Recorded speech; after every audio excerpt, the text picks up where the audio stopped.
So why do I travel? Well, it certainly isn't for the glamour of travel. That left, I think, in the 1980s. I live in one of the best countries in the world, so there must be something pretty powerful that gets me to leave Canada and head to destinations unknown. I think part of it is the chance to see new places, new people. Often you'll find things that you wouldn't see at home. Traveling as a group can also add a lot to the experience.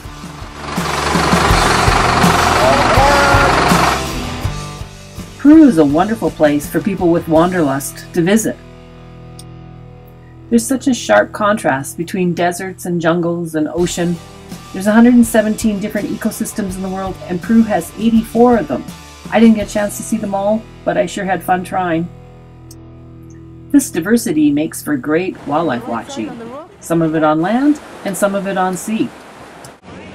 More than 30 species of whales and dolphins have been found in the waters off Peru. Peru has one of the highest densities of bottlenose dolphins. In the waters between Lima and Paracas, it's estimated that there's 6 dolphins per kilometer. Unfortunately, it's estimated that fishermen slaughter 150,000 dolphins a year as bait for shark. I guess that's another reason I travel. It expands my horizons, just sometimes not in the ways I expect. I wasn't sure what to expect when I went on a flight to see the Nazca Lines.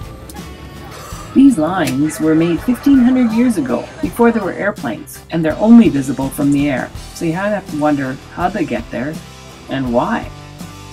I mean, would you build something that you could never see, except from the ground one pebble at a time?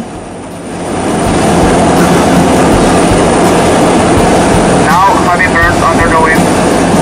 96 meters. I like travel that stretches my body and my mind. I don't mean stretching your body by eating too much at the cruise buffet so your clothes don't fit, although I've done that a time or two. I like the kind of travel that keeps you busy and has you expanding your horizons. I don't think we realize how much of a rut we're in until we find out just how comfortable we've gotten in our normal routine.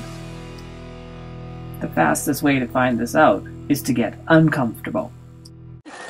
Like to say, as long as we don't have to do a boat like that one over there. 5 minutes we will get to a bigger one called Madre de Dios. Okay.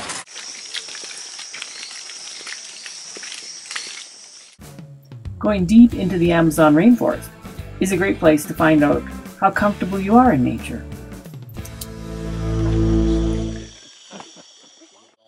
Many of the amenities we take for granted aren't found here, but what is found here are bugs.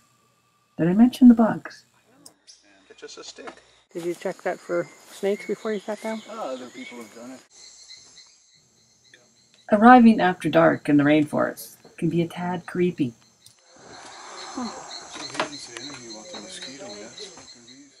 And yes, if you're wondering, that is my camera in the bed. You never know when you're going to see something around here worth capturing.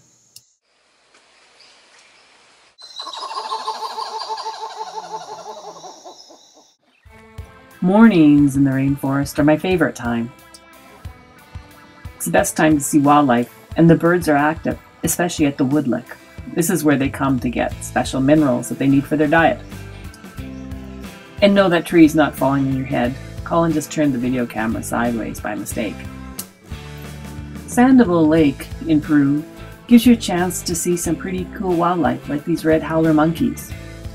You can also see the rare giant otter at Lake Sandoval. And I think one of the reasons you see so much wildlife here is because there's no motorized boats allowed.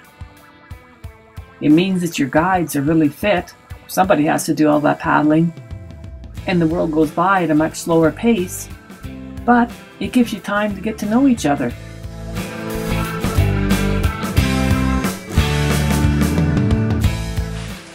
Traveling to the really out-of-the-way places means you get a chance to see them in all weather and at all times of day and night.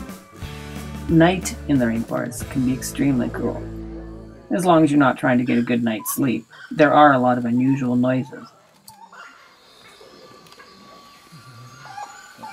He's got a prehensile tail, like a monkey.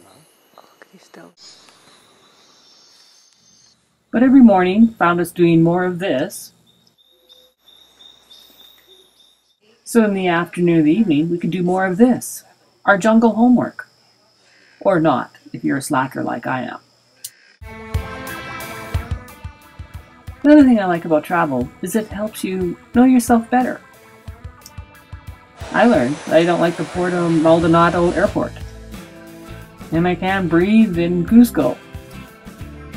Fortunately, you don't need strong lungs to shop well. My mom would be proud of the haul I managed to bring home.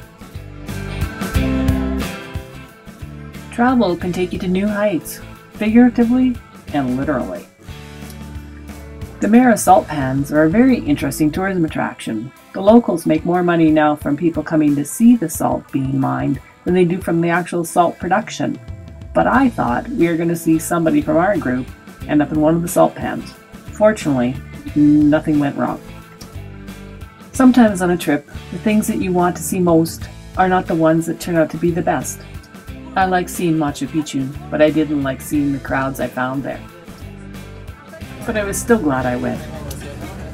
I learned a little bit about the world and a lot about myself. I made some new friends, and I can't wait to do it all over again, or at least when the travel bug and my wallet come to another mutual understanding.